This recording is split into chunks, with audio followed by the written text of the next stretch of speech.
Good evening. My name is John Lazoric. I'm a co-founder of a plan and an organization called Tactical Civics.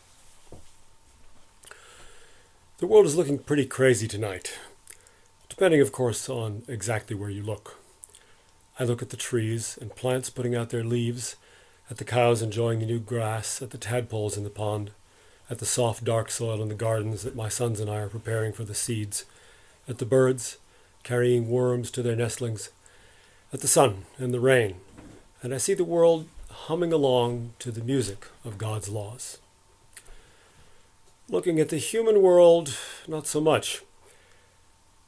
Honesty, the truth, and our willingness to acknowledge it, even when we do not much like it, are our sometimes frail, but ultimately our only connection to reality, and therefore to God. And I do not see much of it in our human world today. I see rage, eye-bulging, spittle-spraying rage. I see absolute terror. And it's mostly all based on total denial of plain truth in front of the eyes, and on deliberate lies. We run from our own obvious responsibility to keep our own laws and our own safety and order in our own communities. We refuse the danger that sometimes involves, and we reject personal courage as outdated and unnecessary for most of us. We give that responsibility completely over to professionals. Then we wonder that they become a closed society of their own, contemptuous of us, and we wonder that they think, they lie to themselves, that the law is not ours and universal in its application, but their own property and tool, just like their guns and billy clubs. Instead of the obvious but scary truth that somebody is another complicated human being like themselves, they replace his humanity with a label like danger to officer safety and hammer him down like a nail sticking up out of the floor. In proper outrage, some of us then lie that force is never needed or justified to preserve life, peace, and safety. We lie that it is force itself that is the source of evil. Of course, then we are angry at the result that we ought to have known would come. Some of us lie to ourselves that the failure and loss and respectability of law officers is a failure of the whole idea of law. Throw it out, I'm getting mine. Nobody's watching anyhow. That's the biggest lie so far, isn't it, God? We lie to ourselves, some of us, and deny that respect and trust must be earned. We deny that freedom comes from self-control. And we just burn things. That's just the news from the past couple of weeks. Before that, we lied to ourselves and denied that to get old and sick and die is the best any of us can hope for in this world. We lied to ourselves that experts know it all and can give us better advice from 2,000 miles away than we can figure out from the facts in front of us. We conveniently forgot that $1 billion system is interested only in protecting itself and not us. We lied about courage again and said, none of that for me. We even dragged out that old lie from the nursery and believed that the boogeyman could not get us if we hid under the covers. We lied to ourselves that it was okay to let people too big for their britches take away our livelihoods and our worship and our freedom to move around and breathe the fresh air of God's green earth. We conveniently forgot Stalin and Mao and Hitler and Jim Jones and even George III. Before that plague of lies hit, some of us were lying that safety lies in helplessness and that evil people will do as they are told. Some of us were lying that saying, pretty please, and arguing politely with the schoolyard bully will make him see the light. A few were lying that shooting them all will bring the peace and freedom and order and relative safety we all desire. Some are still saying that, and more seem to be joining them. Well, I've tried to give a very telegraphic representation or recapitulation of the news of the last few months, through the lens of the way our social habit of deception, or maybe I should say it, our persistent sins of dishonesty and laziness, mess up our world. The foundational concepts that we must not lose are that law is real. It is God's glue that holds the world together. Of course, God made two kinds of law. physical laws that hold the stars and planets, the mountains and oceans where they should be, and work all the time and cannot be broken. Then there is moral law for mankind, and that, well, that also cannot in fact be broken, but unlike physical law, God lets us treat his moral law in different ways. We can choose to love and live by it, or we can choose to forget and ignore and flout it, and by these divergent choices make our lives and our world into something very close to heaven, or very much like hell. In the Garden of Eden, God gave our mother and father law, but no police. There was the law, and there were Eve and Adam. Eve had no lawyer to ask how to interpret what God had said and ask, did he really mean it that way? Or can I claim exigent circumstances or historical oppression or emergent need? Nor were there cops to come running and wrestle her to the ground when she got too close to the tree. Nor did he put a force field around it or barbed wire. Nor did he simply place the lightest touch of his omnipotent finger on her brain or Adam's to tweak their very bad decision the other way. God's law and free human conscience. Oh yes, let us not forget consequences. That is the pattern we are given. When we get together in societies, it gets a little challenging to figure out how to keep to the proper pattern. There will be people who choose to break the law and court the bad consequences.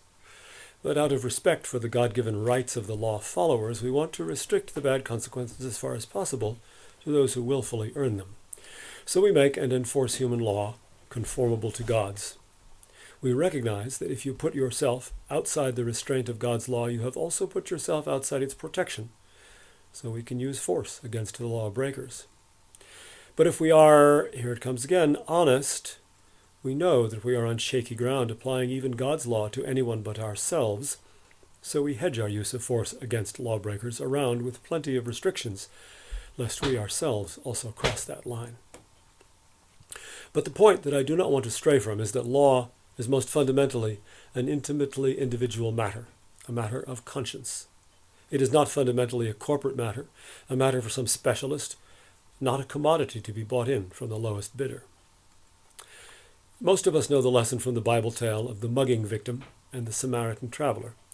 But the message that he is expected to help, the message that he that is expected to help is the one closest to the one needing help, does not only apply to humanitarian or medical aid.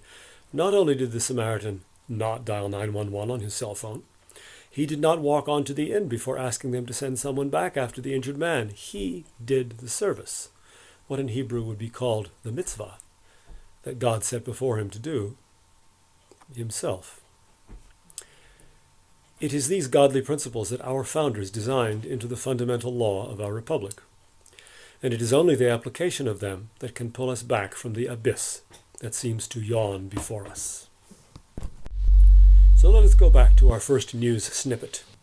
If peace and law in the community where George Floyd was murdered by a gang of hired police officers, were kept by its own constitutional militia, George would now still be alive. Perhaps in jail and perhaps not, but his whole city would not be on fire.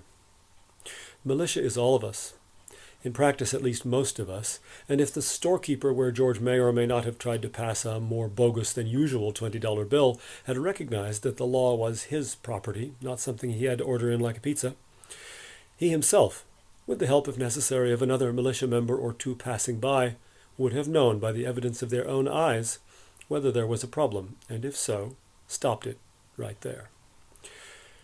Militia is the people of the community, not professionals paid well enough that they do not have to live in or come from the communities they are given artificial responsibility for. One of them would have known George and would have said, George, don't you know better than to pass a bad 20? Or maybe, that's George, his eyes are not so good. Probably somebody else gave him that bad 20 and he couldn't tell it was a bad one. Or even, he's been a bad one for a long time, we gotta bust him. We don't know. But George's neighbors did. Notice that this is not about race. This is about local responsibility, about our own responsibility for our own communities, written into the Constitution, our Constitution, by dead white guys of all things. This is the law. And while we're talking about a bogus $20 bill, maybe we should mention in passing trillions of bogus dollars by means of which the earned property of millions has been skimmed for over 100 years. Our good old Constitution tells us what lawful money is too, but no professional policemen paid by the counterfeiters or employed by their system are going to go after them. What about the virus, our second sample event? When the sheep hear the coyotes, they just stand there. When the deer hear, they run. When the farmer hears them, he runs too, but toward them with a gun. It may not be very useful to speculate exactly where the virus came from, but when we heard about it, we waited. We could, as individuals, have chosen to stay home, to close our own business, or keep it open, and ask our employees and customers to take precautions, or not. But we waited. We could have taken the numbers we saw in the news and showed them to a smart high school kid taking statistics and asked, can these conclusions really be drawn from these numbers? But we waited. I do not know how many governors actually panicked before imposing measures they had no lawful authority to impose, and how many just smelled an opportunity for the mother of all control freak highs. That too does not matter much at this point. But if the law and the security of our communities were in our hands as constitutional militia, then the screaming of the little Hitlers would have been merely another data point for us to use to decide how we would protect ourselves. Not a death knell for our economy, or even the end of our kids playing with their friends. The hirelings who have decided to leave their consciences in their lockers when they put on their uniforms and simply do what the fellow signing the paychecks tells them to, could be met politely but firmly at the county line, or at the doors of businesses that choose to continue serving their customers, and reminded of their oaths to the Constitution and that we, the people, are the boss here. The guns and the grabbers, the issue that lit a lot of figurative fires before and after the beginning of the year. Weapons are a fact of life, a chain of historical inventions that will not go back in the box.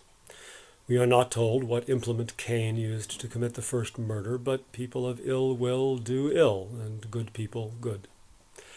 In every community that does not kill itself off, the good people outnumber the bad. But the gun allows even a smaller or weaker person to defend her or himself against one or more stronger attackers, where that balance of power is locally or temporarily broken. And balance is the key. The good people must take care that it is never broken. They must never allow the implements of violent self-defense to be monopolized by any segment of society, whether that segment is called Crips or Bloods or Medellin Cartel or the state police or the U.S. Army. Our founders knew this too, and knew it well. Private ownership and use of weapons was so widely distributed in their frontier society that they scarcely felt need to address it directly. In fact, they only referred to it indirectly in the context of the people's ancient and totally democratic institution of collective self-defense and law enforcement called the militia. That is what the Second Amendment is really about, but here's the point. Our modern culture is rotten through with laziness, with cowardice, squeamishness, with the kind of inside-out snobbery that hands off all practical concerns to professionals. You can name and number the psychological or spiritual diseases as you will, but if these wrong and dangerous attitudes had not mostly captured our culture, gun control in the modern sense would be literally inconceivable. As for us, the concept of mobility takes the ubiquitous and unquestioned shape of the automobile, or maybe shoes.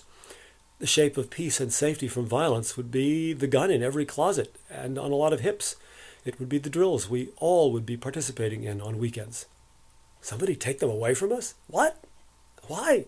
What are you smoking? The law is God's gift to us, ours to live by, and ours to wield.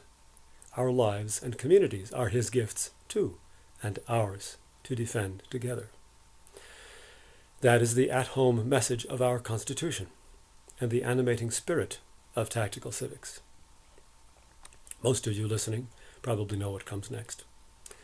We begin at the local level, educating and organizing our neighbors, until we can restore in our counties the constitutional law enforcement our founders specified, our militias and our grand juries. When our state legislatures have seen the end of their monopoly of lawless power spreading through their states, county by county, they eventually will get back to their job of representing us, and will be ready to take back the power Washington, D.C. stole as much from them as from us by completing the ratification of the original first article in the Bill of Rights, small congressional districts, so that all of our country will have real representation, not just the bloated and decadent centers of power. Our new representatives will hopefully jump at the chance to pass our Bring Congress Home Act so that they can stay with their families and in their own homes while representing us. And our indictment engine will guide the physical power of our militias and the lawful authority of our grand juries to keep our representatives on the straight and narrow path of serving us according to our highest law. We say that tactical civics is comprehensive as well as peaceful and lawful medicine for our sick republic. Tonight I have tried to take 3 ongoing, very sore spots in our political and community life and show how our plans can heal them, if enough of us will stand up.